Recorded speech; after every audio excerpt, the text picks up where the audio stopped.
The Secrets of Middle-earth is brought to you by the StarQuest Production Network and is made possible by our many generous patrons. If you'd like to support the podcast, please visit sqpn.com/give. Hello, and welcome to Mandos's Meal Minute. Today we will be making our Turambar cookies.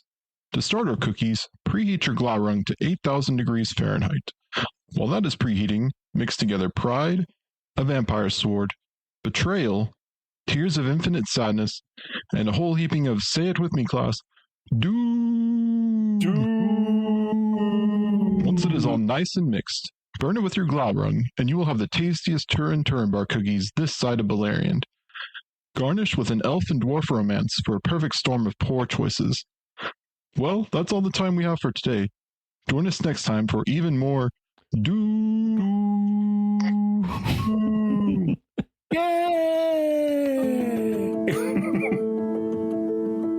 You're listening to The Secrets of Middle-earth, where we discuss the hidden themes and deeper layers found in the works of J.R.R. Tolkien, whether in his writings or in any of the media derived from them. I'm Thomas Salerno, and joining me today on the panel are Jeff Haecker, or Mandos, maybe I should say. Hey, Thomas. And Patrick Mason. Hello, Pat. Howdy, Thomas. And be sure to follow The Secrets of Middle-earth in Apple Podcasts, YouTube Music, Spotify, or any podcast directory or app.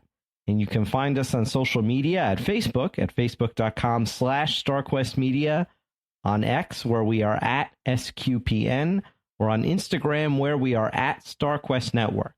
And of course, don't forget that you can get your own official Secrets of Middle-earth merch, including our awesome t-shirt, at sqpn.com/merch. It's a great way for you to support the show and to display your love for Tolkien and his wonderful world of Middle-earth. But of course, today things are not so wonderful in the world of Middle-earth because we are continuing our exploration of the tragic tale of Turambar. And, of course, we have just gotten our great recipe for Turambar cookies. We couldn't start without it, right, Jeff? That's right, and we got our contractual reference out of the way right at the beginning. So right out of the gate. As a kind of, play on last time where it was right before the end. Exactly. All right, so let's jump right into it, because I don't think we have any news for this week, right, Jeff? Yeah, I didn't see any news. I kind of was checking beforehand. Nothing kind of jumped out at me.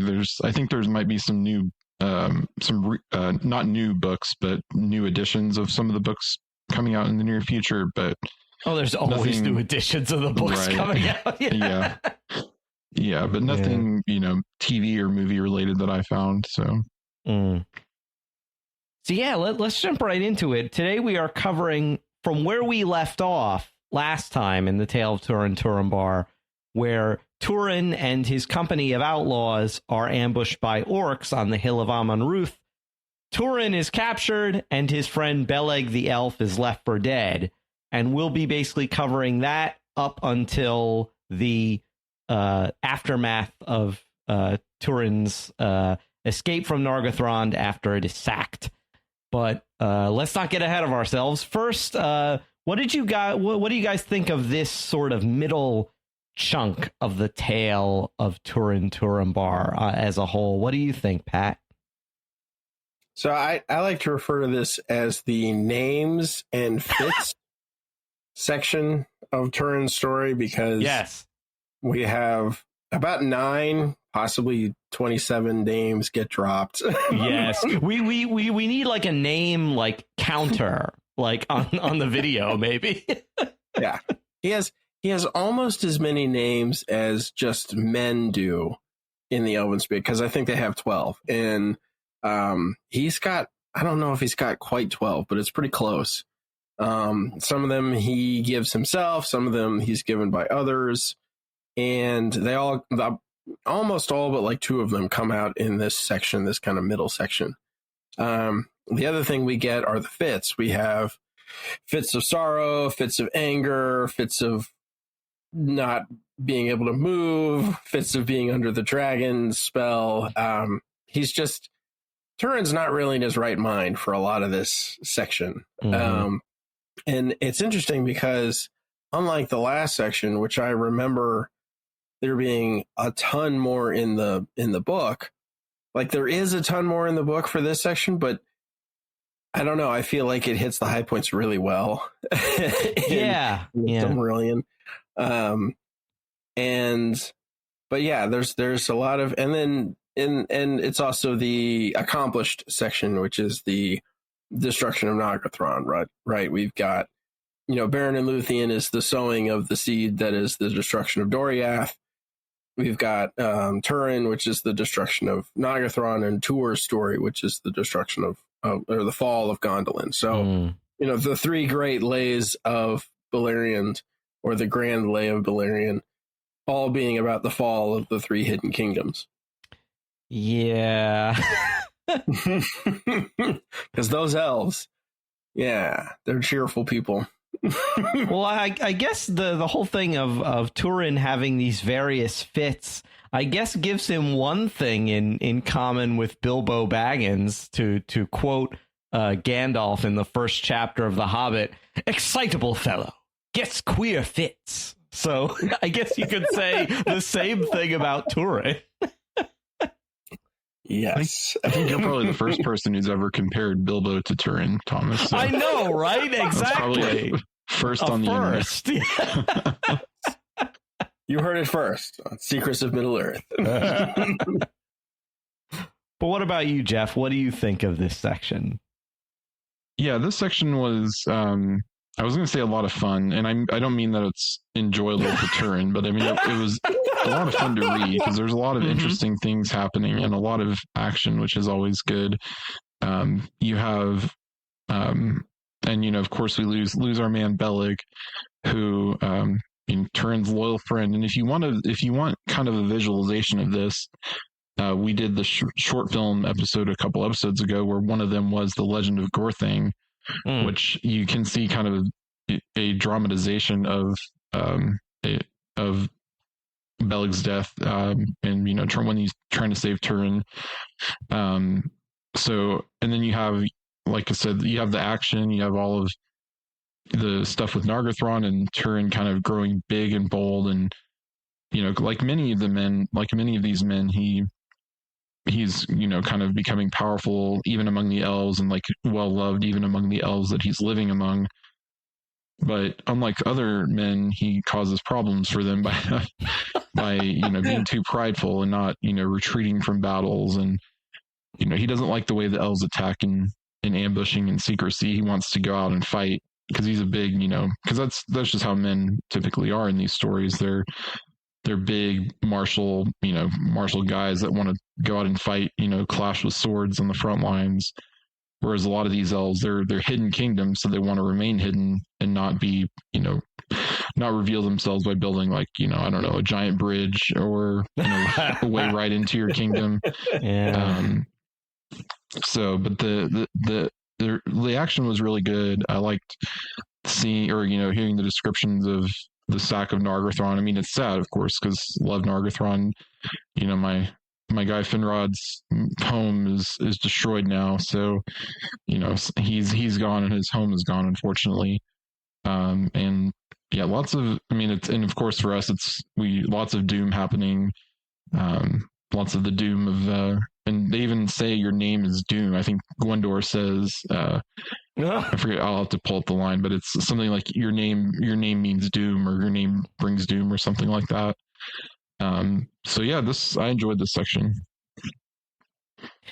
Yeah, it's one of those sections where it's like watching a slow motion train wreck, where you can see, especially once Turin gets to Nargothrond and you start seeing the choices he makes, and you're just like, oh, come on, man. Like, what? No, like you can just see what's going to happen unfold. And I think Gwendor is kind of put in the same position, as we'll see later. But no one, he can sort of see what's going to happen, but no one will listen to him because, he's come back. Essentially, they view him almost as damaged goods after he comes back from from being a thrall in Angband. But before we get to Nargothrond, we start off where we left off with Turin being captured and taken by the orcs. Beleg pursues, and that's where we actually first meet Gwyndor, this new character, enters the story. And actually, in some of the earlier versions of this that I've recently read in the history of Middle Earth, Gwyndor has gone through, like most Tolkien characters, has gone through a lot of name changes before Tolkien finally settled on Gwyndor. I think at first it was something like Flinding or something like that. But in each version, he's always been an escapee from Angband. You'd think that wow, that must have been very difficult, to escape, from the worst, hell on earth ever devised by the dark powers of Middle Earth. You get very much a Shawshank Redemption kind of a escape from prison vibe going here. Or like, what did it take to get out of there exactly? Right. Yeah, I think they even say like he escapes out of a tunnel or something. Yeah, mines known only to the Noldorian thralls. Yeah. But he's just laying against a tree. He's exhausted. And, he mentions to Beleg that he saw this troop of orcs go by with a man in tow who looked like he's been tortured, and Beleg's just like, come on, man, get up, we gotta go right now, and Gwyndor's just like, no, not again. Like, he doesn't want to get anywhere. Go that way, that's the wrong way. Yeah. Exactly. Yeah, I'm trying to escape. But yeah, they come into the camp of the orcs, and I like how it's described where Beleg just, it's like that level in the video game where you have to snipe all the guards before you can get into the thing you want, because he has to take out all the wolf sentinels silently, which is a really cool bit. I like that. Yeah, fortunately, no Leroy Jenkins to mess this one up. But yeah, a strong bow. Right, yeah. They managed to get Turin out, and here is the famous, section that Jeff, as you referenced, was put to film in the fan movie that we watched, where Beleg and Gwyndor find Turin completely, unconscious and been tortured by the orcs. It said the orcs had tied him up to a tree and thrown knives at him. And the knives were all embedded in the trunk. That's insane. Like you do. Like you do. Yeah. Yeah. And when you're an orc. I guess they weren't like the hobbits of must be brought live and unspoiled. Right. Yeah. Although I think at one point they said like Morgoth's orders were to bring Turin alive, but it didn't say unharmed. So what about their legs? They don't need those. They don't need those. Right. Exactly. Yeah. But Turin definitely thinks he needs them, because once they get Turin out of the camp and Beleg starts to try and cut through his bonds with Anglakel, the space sword, he accidentally space sword. It says he pricks Turin's foot, by which I assume he means that, like he accidentally stabs it. And it kind of implies that the sword is partly responsible, right? It says the blade slipped. Yeah, I think so, because I think the sword has at least somewhat of a will, and we joke that it's a vampire sword. It wants to be used and wants to drink blood, and I think that's part of it. Is like you can use it, but it may not. It's kind of like the classic monkey's paw. Like you have this powerful thing, but it's not going to work exactly how you want it to, and it may fail you in a very inopportune time. So yeah, unfortunately, it decides it wants a little taste. It wanted its own Turambar cookies, so it tried to get a taste. Yeah. Well, and this also harkens back to Baron's cutting loose the Silmaril, right? He goes for one and it comes out, and then he goes for the second, and it shatters, and then everybody wakes up, and they've got to run. So this, it feels like you have in all of these stories sort of a betrayal of the swords. I wouldn't doubt that if Tours, the final version of the Fall of Gondolin had ever been written, that the Sister Sword would have caused a problem as well, likely in the hands of Maeglin. Oh, right. Yeah. Mm-hmm. And so I think this is it's a little bit lost in that because it just seems like a bad chance, but I think it's all tied in to the kind of doom in and around the Silmarils. Yeah, definitely. Yeah. And we get kind of the first two back to back, if you guys listening are keeping count, of Turin's fits. Because first he has a fit of rage. He wakes up, sees a form looming over him with a naked blade, and he essentially, I don't know, like choke slams Beleg into the ground and kills him with his own sword. Yeah, wrestles the sword away from him and kills him with it. And then you get the flash of lightning, right, from the storm that kind of came up from the west. And it's funny because the orcs are afraid of the storms because they think they come from the Valar, the evil. Yeah. But I wouldn't have put it past Ase to have caused this, like the storm. Like I really wouldn't, like, because I think there's this interplay between him and Olmo that's constantly going on, where Olmo's trying to help the elves and the men, and Ase's just sort of hindering him every once in a while, or a lot. And I would not put it past this, have even maybe Olmo going, hey, what would help these guys right now? A really big storm, and they could escape. And Ase's like, oh yeah, okay, sure, I'll do this. And then it's just a little too late, and it doesn't do the right thing, and he gets that flash of lightning and realizes what he's done. Very cinematic. It does cover them, because otherwise they would have been caught. Because Turin just refuses to move. He's in that state of woe, fit of woe, I guess is to put it, but that unmoving, what have I done? So ends Beleg, the best of friends.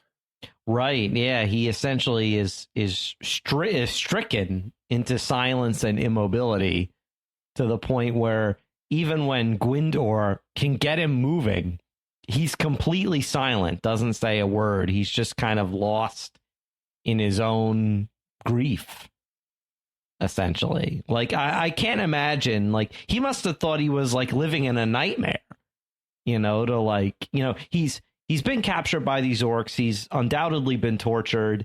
He wakes up, seems to think that he's being tortured again. And then he finds out that the quote unquote orc he kills is his best friend. And he must be thinking to himself, this must be another nightmare. When do I wake up? And of course, there's no waking up. Yeah. It's definitely interesting that he's like, I mean, we've joked for a while, but yeah, Turin just bad things just keep happening to Turin or around Turin. Some of it's his fault, some of it's not necessarily his fault, but like we say, it's the doom that's kind of ensnared him and has ensnared all of, really all of Beleriand at this point with the Silmarils. And it all goes back to Feanor from choosing to pursue Morgoth and the oath. And the oath, and all everything that's resulted from it. So, I mean, really, we can say the original baker of the cookies is Feanor. He preheated the oven for everyone. Yep. Yeah. Well, and there is like, because Turin is the most Feanorian human in Tolkien's writings by far. He even gets called, the fairest of the humans within the Elder Days, right? And that happens in this section. And he makes these same decisions where you think to yourself, if only he'd gone the other way on this, Like, how much better would things be? And like every step of the way, everything Feanor decides to do, and you're even talking about like when, you know, we'll get to it, when Glaurung tells him the lies and he believes the lies. It's the same setup that we see with Feanor and Morgoth, where he, even though he hates Morgoth, he still believes the lies that Morgoth sowed. And it's the same thing with Turin. It's just this very fated, there's a reason I think that Tolkien used Feanor for phase and fated, and it all kind of rhymes, right? And Turin just kind of fits in there. He's just part of that whole drama. He's kind of the mini human drama that happens under the grand arc of the Feanorian everything gone wrong drama.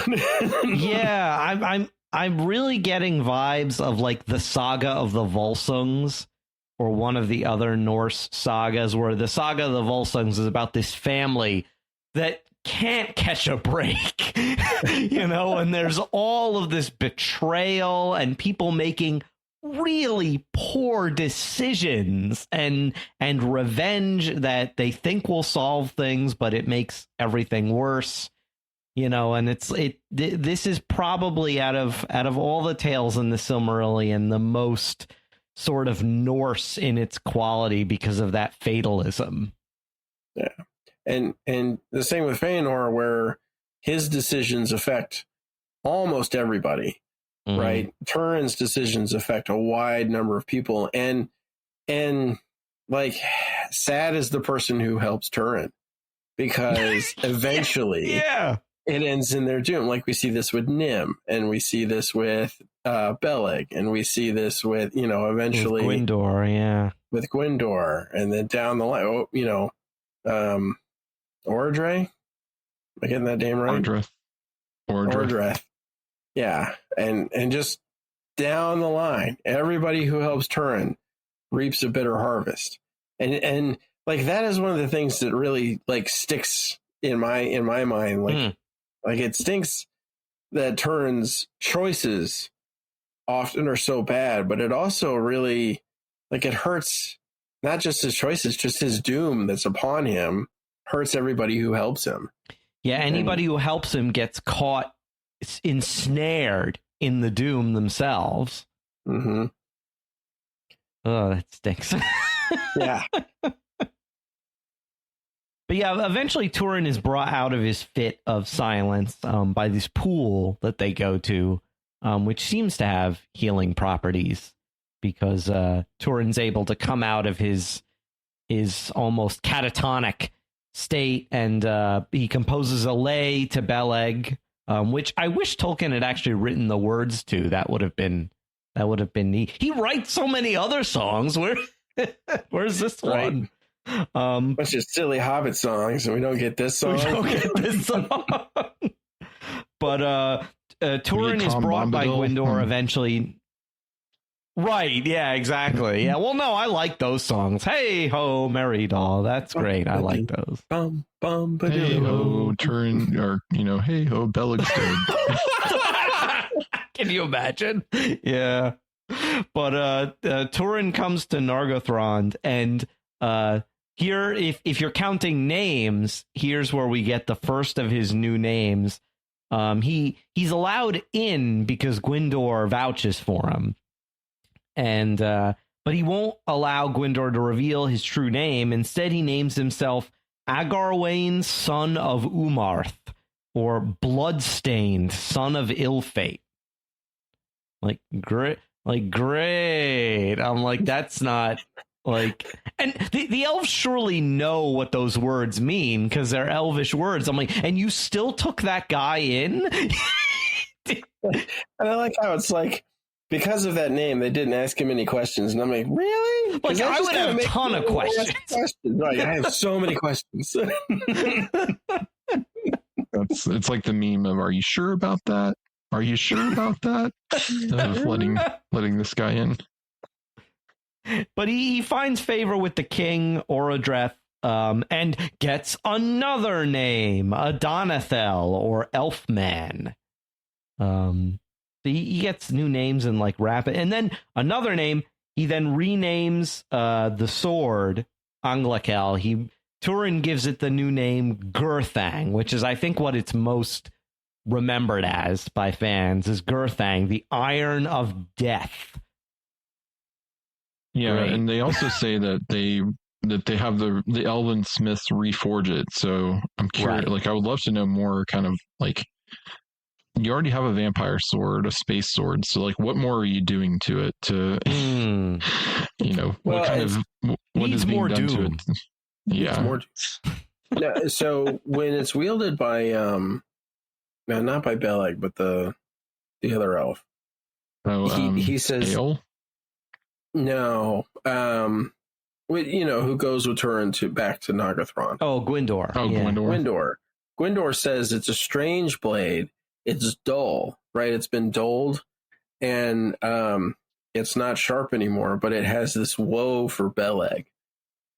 And so what I assume when they work on it, they're just sharpening it more or less. I'm guessing, because that's what they say is it's dull. Interesting. And yeah, like I guess I assumed it was because, I mean, at least the only example I can really think of is Narsil. It's still sharp even after being broken for so long. And I don't think we ever really hear about these elven blades kind of having to be sharpened or anything like that. Like, Glamdring and Sting. I feel like those are never really have to be sharpened. So I guess I would think we did things too, other than just kind of sharpening it. Well, I think there is, and this just might be in my own head, but I think there is a possibility that this is a cold forged iron sword. And I don't remember why I latched onto that concept, and this may just be me completely in my own head here, but I like that it was cold forged, and cold forged swords don't keep their edge very well. And that's why it would need to be sharpened and reforged. I don't know. And I think that may be because it was made by a dark elf in the middle of the woods, although he was friends with the dwarves. So, right. Yeah. I don't know. I could be making that up. I don't know. I just like to imagine the elven, like, I've always been fascinated in Tolkien by like the crafting of things and the smithing of things. So I like to imagine they actually do something to it, either like change the hilt or something to it. I don't know.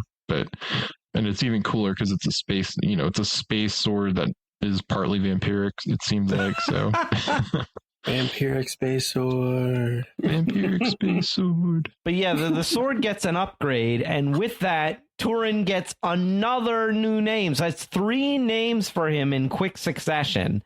This is kind of his nom de guerre, his war name, as Mormagil, or the Black Sword. Is it at this point, has the sword always been black, or is it at this point with the reforging that it becomes black? That's never been clear to me. I guess I kind of assumed it always was, just because of the metal it was forged from. The nature of the metal. Dark. Yeah. It's meteoritic iron. It's from a meteorite. Yeah. Right. It's got those wrong isotopes in it. Yeah, right. This is not from Arda. Yeah. But yeah, Turin starts leading raids against the orcs. And as you said, Jeff, this is when he starts to think I don't like their style of warfare. I'd rather be out there at the head of armies. And I'm like, wait, I thought you wanted to lie low for a while. And oh, well, I guess. Oh, well. I feel like the elves in this time frame are all about hiding, and all the men are like, I ain't got time for that. Right. Yeah, exactly. I don't have centuries like you people are, millennia. That's true. He's probably thinking in terms of that too. I don't got time to wait around. Yeah. And here we enter our kind of tragic love triangle of the story. Our first tragic love triangle of the Turin story. This was the second. Oh, no, you're right. Because of when he was in Doriath and the woman that Sador was jealous over. Yeah. Yes, you're right. Which is funny because in both instances, Turin is oblivious. Yes. Although in this case, I think it does says that eventually his heart does turn toward Finduilas. He just refuses to show it. Yeah. Because and I think they make that a lot clearer in the Children of Turin. Yeah. Mm-hmm. Like there's a much more of a triangle going on here than there is in, the 3 sentences we get. Right. Yeah. We get a lot of, because apparently Gwyndor was in love with Finduilas before Gwyndor was captured and brought to Angband. And Finduilas is like the only one who recognizes him when he's come back, because apparently he's aged significantly as a thrall of Angband. And so they said he even looks like an elderly person among men. His body's kind of been broken. Yeah. Age, like body's been broken, his and he's bent over and he's not staying his policy probably doesn't know as, freaking Angband, because then it would be, then broken by going to Angband. Right, yeah. But Finduilas, like she still pities Gwyndor, but she finds herself attracted to Turin, and she doesn't know he's Turin, son of Hurin, at this point, until Gwyndor spills the beans and tells her. Yeah. And I really love this set of warnings that he gives. And it's just like you don't want to connect yourself with this guy because he's cursed, and he's been cursed by Morgoth, and he even uses Morgoth's last name, Bauglir, on this, and that's, it's kind of like the thraldom shining through, I think, a little bit. He still has this innate respect for this guy that broke him. Bro, yeah, he says, "Do not doubt the power of Morgoth Bauglir. Is it not written in me?" Yeah. I'm like, ooh. And he's like, I remember in the book, it came off very much as it was half scorned lover, half, I'm actually really concerned about you because this guy has like bad news, like and he's like, all you have to do is look at him. The doom is just like hovering around him. It's like that dust cloud, yeah. Mm-hmm. That kid from Peanuts walking around. Pigpen, yeah. Yes. He's got this coming off of him at all times. I can see the doom on you. Mm-hmm. And then he names him, he's really Turin, son of Hurin. And I really love Turin's reproach. And he's like, how dare you bring my name and my doom down upon me here? Mm-hmm. and I do kind of feel like, because it's after this point that Turin really gets up in arms about getting out there, and because his name finally gets dropped, he gets into the good graces of the king, who realizes who he is and the debt he owes Turin and his family. And so all of a sudden his counsel matters. This, like, as far as like backfire move, you couldn't have had a better one. But I do like also Gwyndor's rejoinder where he's like, the doom is in you, not your name. Yeah, that was the quote I was trying to go for earlier. Yeah. Oh, okay. It lies in yourself, not in your name. But as you say, Pat, as soon as his identity becomes known, things start to set in motion. Yeah. And I feel like earlier in the story, they've hinted at that when Turin's name comes out, things start to go bad because word gets back to Angband and Morgoth's evil will kind of becomes more focused on Turin. And so it's almost like he's, it's like the evil eye, where, you can influence somebody just by thinking nasty thoughts about them, Yeah, well, it's possible too that Morgoth has, or probably really Sauron has spies like among, the kind of the dark creatures, like the crows of, like in Lord of the Rings with the crows from Crebain, from Orthanc are kind of spying. So it's possible that like you have, some of these dark creatures hearing these things and passing them along to their, along the chain to their master, where it eventually comes to Morgoth that he hears the name, and while you're saying, things are in motion that cannot be undone. Right. Yeah, exactly. Yeah. And, as you say, Pat, Turin becomes so high in the opinion of the king and his ministers that, Gwyndor's opinion essentially counts for nothing. at this point, and Turin's able to get the giant bridge built across the Narog, which essentially, you know, that river was going to be the last line of defense for the city.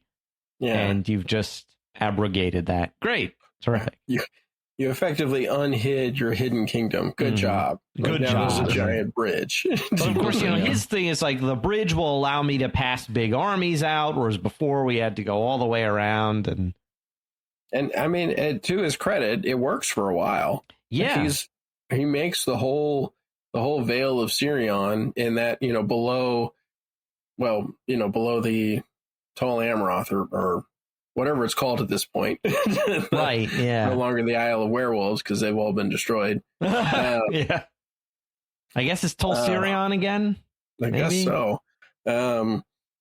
But basically from that point all the way down to Nagathron is kind of clear and open because of the work of the Mormogil, which of course just draws the ire of Morgoth, who then figures out who he is. Yeah, but he pushes Morgoth's forces back so far that it allows his mother and sister to flee without his knowledge. He has no clue of any. Turin has no clue of any of this, but it allows Morwen and Nienor to flee Dor-Lomin and make the passage is safe for them to get to Doriath, where Thingol is, where they think they will find Turin, but of course he's not there. Yeah. Setting things up for more doom later. Turin is in another castle. I love that. Come on, Toad. Come on. Yeah. But yeah, messengers from Olmo, though, arrive and try to convince Orodreth to pull the bridge down. And yeah, what did you guys think of Olmo's sort of... See, now Olmo is almost doing Mandos's job. He's talking about, you know, future doom and all that stuff. Yeah. Yeah, it's interesting when the Valar the Valar are not, I mean, it's a long time for them to get directly involved, and even they often are not indirectly involved either, but almost kind of the main one who is closer to men and closer to elves and, you know, closer to the children of Iluvatar, who is willing to do these things and to try to intervene how he can. He can't come in directly, you know, call waters flood, you know, to flooding band and bring it to the ground or whatever.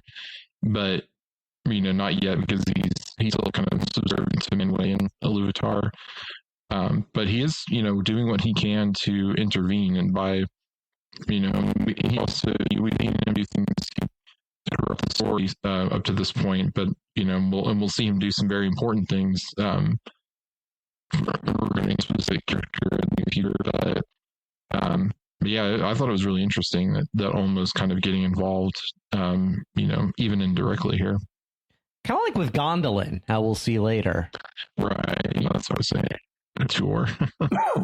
Mm-hmm. Yeah, and I can't imagine, like, you see the messengers come back to Olmo and be like, yeah, they didn't go for it. He's like, are you kidding me? Are you kidding me? I showed them the hidden kingdom to keep it hidden. Like, a big welcome mat now for a giant dragon. Oh, come on. That's right, because, you know, I guess Morgoth's thinking is that, like, well, it's an underground fortress, and I think the best way to breach that would be with, like, a giant, you know, 20-ton lizard or whatever, you know, would probably be the best way to break through its defenses and get in and destroy it. So Glaurung comes forth, and he's not the sort of half-baked Glaurung that we've had before. This is full-grown Glaurung, like in his prime, basically. With an army of orcs. Yeah, and so, like, kind of directly intervene under control of Morgoth in some ways. Yeah, they say, like, later when he talks that, like, he speaks with Morgoth's voice. Yeah. Which is almost like he speaks, like, Glaurung at some points just acts like a mouthpiece. Or, you know, giant, you know, bullhorn for Morgoth's will, essentially. But they come forth in this huge battle. Goes really bad for the elves. Orodreth is slain. Gwyndor is hurt to the death, and Turin rescues Gwyndor, but Gwyndor basically says, like you said, Pat, everyone who helps you dies. This is terrible, We're doomed. He prophesies Turin's doom. Thanks for that. If he does not go back to Nargothrond and save Finduilas. Yeah. He says that if you don't save her, it will be your final undoing. He just happens to be wearing the Dwarven mail and the Dwarven face shield. Yeah. Everybody else gets burned by the dragon except for him. But it doesn't protect him from the dragon spell of Glaurung's eyes, because he arrives there. The sack is in progress, and Turin, tries to attack Glaurung, but he puts this spell of immobility on him, which they talk a little bit about in The Hobbit too, where Bilbo has to be very careful not to look Smaug directly in the eye, or he'll come under his sort of spell and be forced to tell the truth and all that stuff.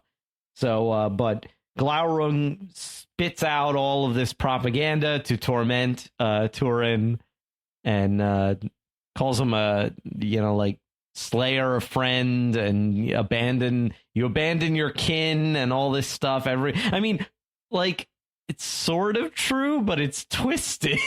Yeah. It's like the worst parts of his story he's going to bring out. It's like Satan, the accuser. Yes. Where he's literally accusing Turin of all of these various crimes. And I really love this section from the Children of Hurin book, because it really goes into Turin making a go at the dragon and sneaking up on him and all the stuff he tries to do. And at the very last moment, Glaurung turns around and it's, out of it. And I think in the Silmarillion, it says Turin with no fear looks into Glaurung's eyes, but it's in the Children of Hurin, and I think it mentions the word pride. It's like prideful fearlessness or something like that. And that's what catches him. And then Glaurung just spins him up. You left your mom and your sister to be thralls, and you're, treated like a prince, and they live in rags, and you killed your best friend, and you were thrown out by your foster father, and you killed this petty dwarf. I don't even remember if Nim gets brought into it, but it's all this, you're the worst person ever. Yeah, and to the point where he again goes into this kind of, state where he's just almost like turned to stone. He's just frozen, and Finduilas and the other elves are taken into captivity, and he doesn't even notice. At which point Glaurung will later point that out. You did not heed the cries of the elf woman, or stuff like that. I'm like, Lord Turin, it seems in your anger, you have killed her. You're right. No. I couldn't have. It's like. There's a Star Wars reference for the day. Well, and it's interesting because it's almost like Glaurung knows the extra doom that's been placed upon Turin, where he's got to keep Turin from trying to save Finduilas, and if he can do that, then he really will doom Turin. Although it's not entirely clear how. But then again, if what's his name had never told anybody he was Turin, he probably would have just moved on from Nargothrond. But hey, whatever. all part of the doom. Yeah, the doom. All part of it. Yeah.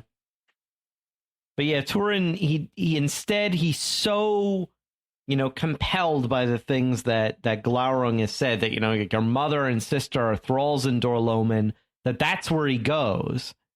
And he heads north, heedless of everything else.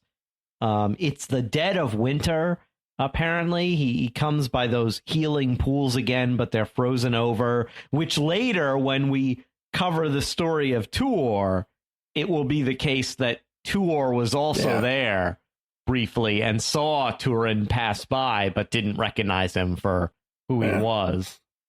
And he was in the... at that time, Tuor was with the other elf because he was trying to find Gondolin. And the other Veronway was leading him at that point. Like, we probably shouldn't mess with that other guy, just in case. We see that cloud of doom coming off of him. Yeah, Tuor's like, oh, hey, another human. I wonder what he's up to. And he's like, don't, just don't. Yeah, don't even talk to that guy. Yeah, of stuff going on there.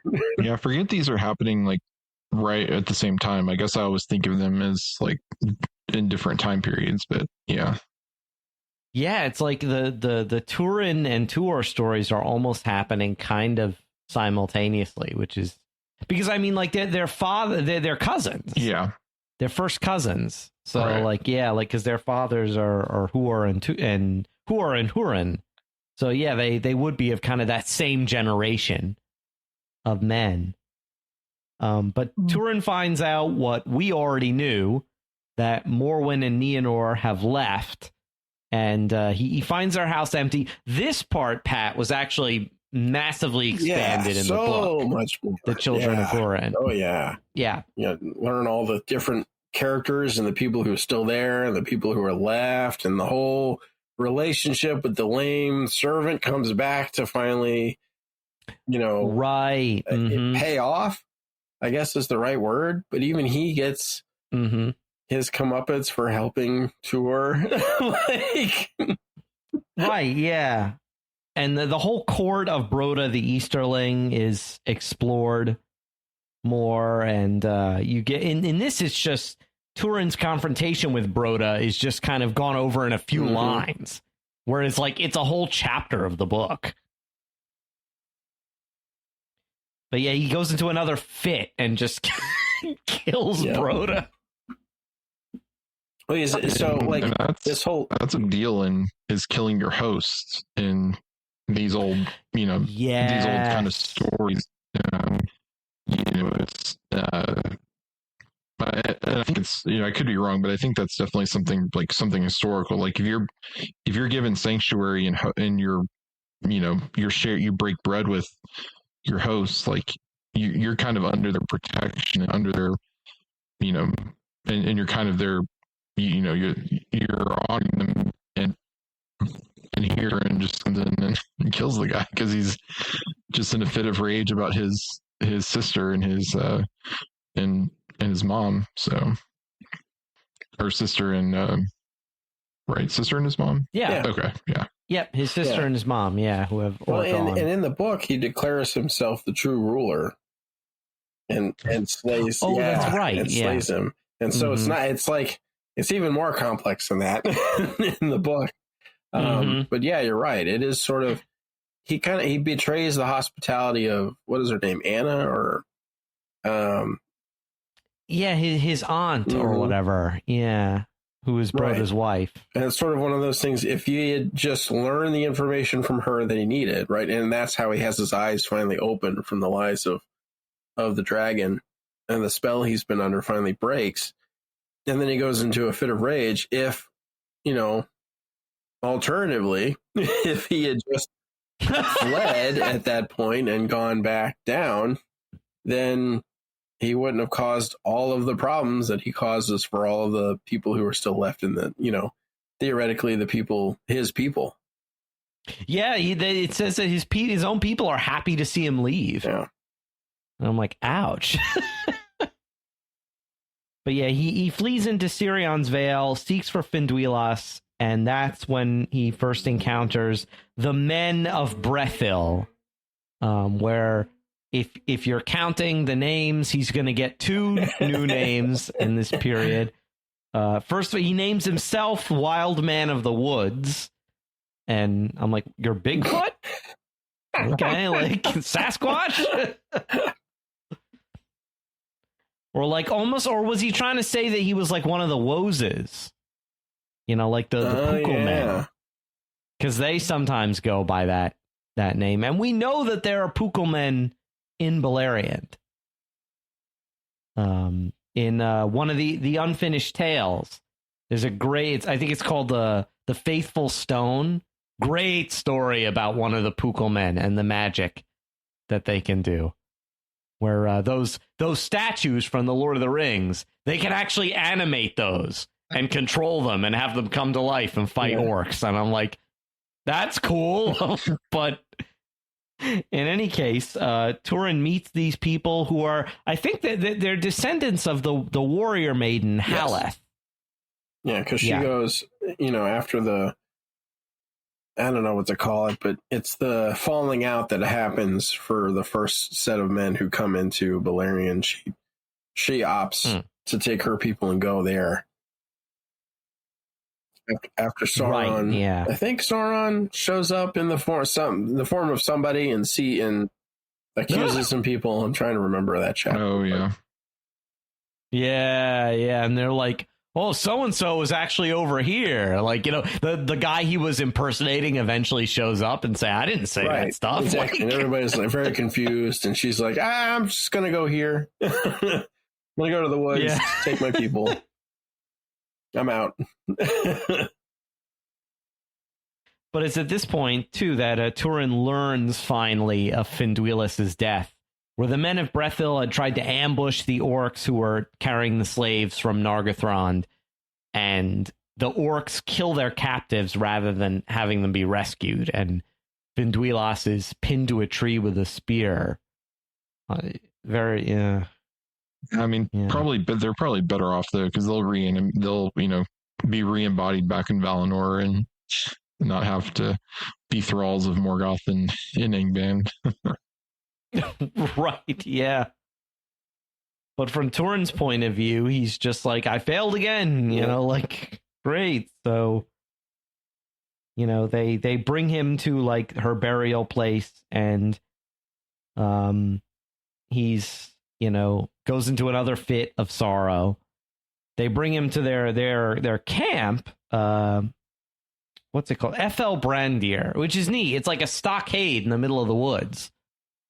And Turin gets his final name of this section. He names himself Turambar, or Master of Doom.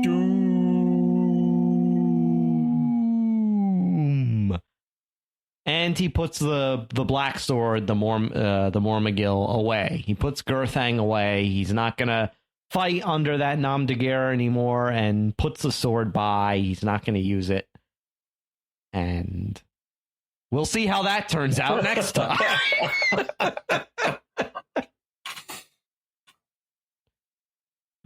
Finally get to eat those cookies that we've been baking for a couple of slow baking. Yeah. It's like it's almost like tiring talking about this stuff, because it's like, again, it's like a litany of bad news. It really is. But yeah, I guess before we wrap up this discussion, do you guys have anything we've missed? Any final thoughts on this section of Turambar's tragedy? No, nothing for me. I need to go read the book, because I feel like there's a lot there that would be help. I think I've got it somewhere. I've just got to go find it. Yeah. But yeah, I do want to read the book after our discussions. So.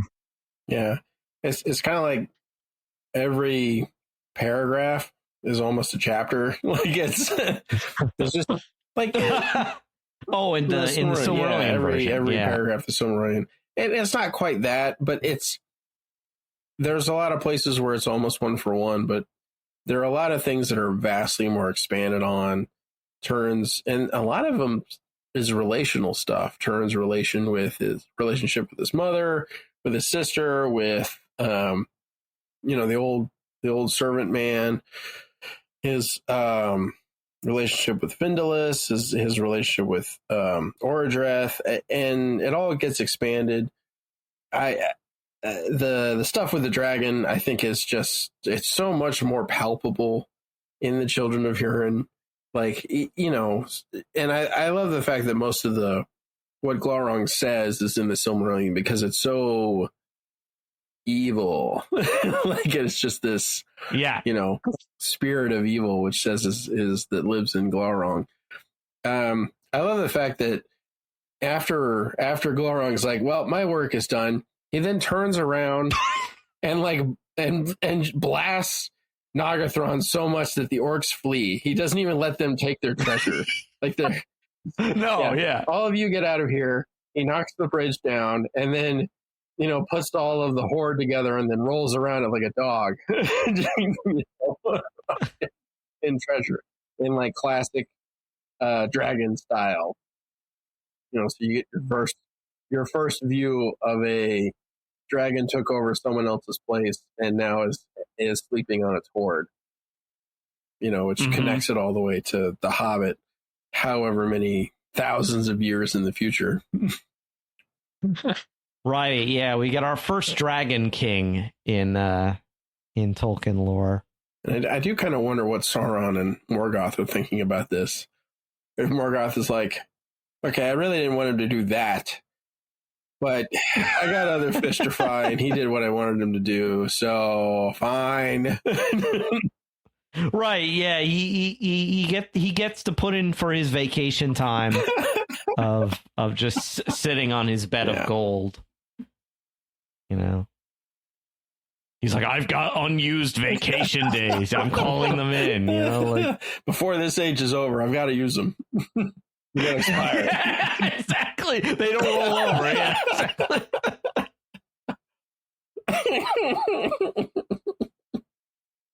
Morgoth would be the manager that would say, like you got to use your, I don't know, something toxic about your vacation days, like. You can't use them. You've got to use them before this, or they roll over. Like it's making up their own policy and not going by company policy. So, right, yeah.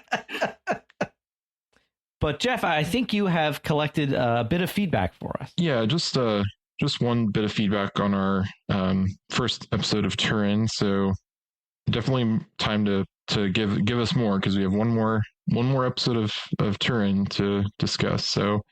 But the feedback is from Eladir on Discord, and it says, and he said, how to make Turin cookies, an in-depth recipe. Step 1, it doesn't matter. They're doomed to ruin anyway.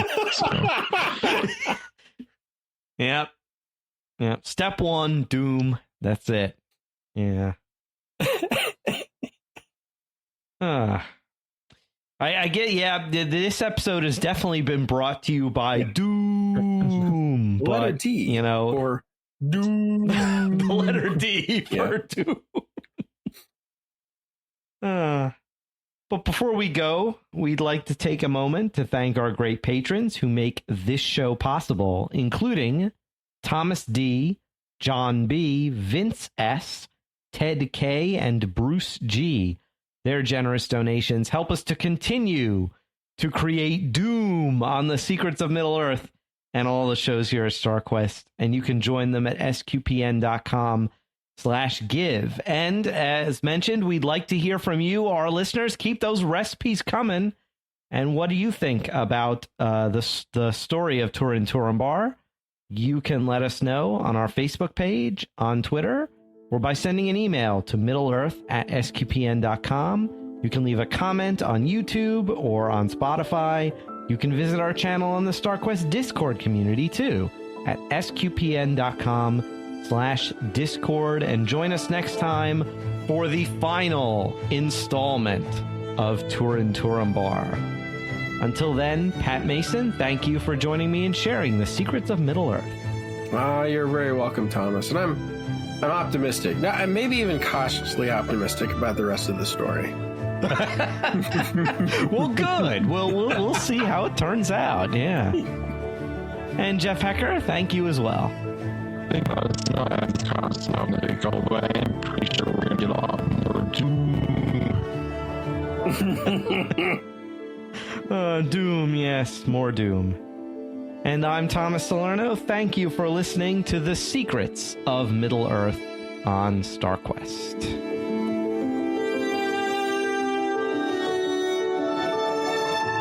Here's another show on the StarQuest Network you're sure to enjoy. Vatican II in a Year. Find it wherever fine podcasts are found or at sqpn.com/Vatican.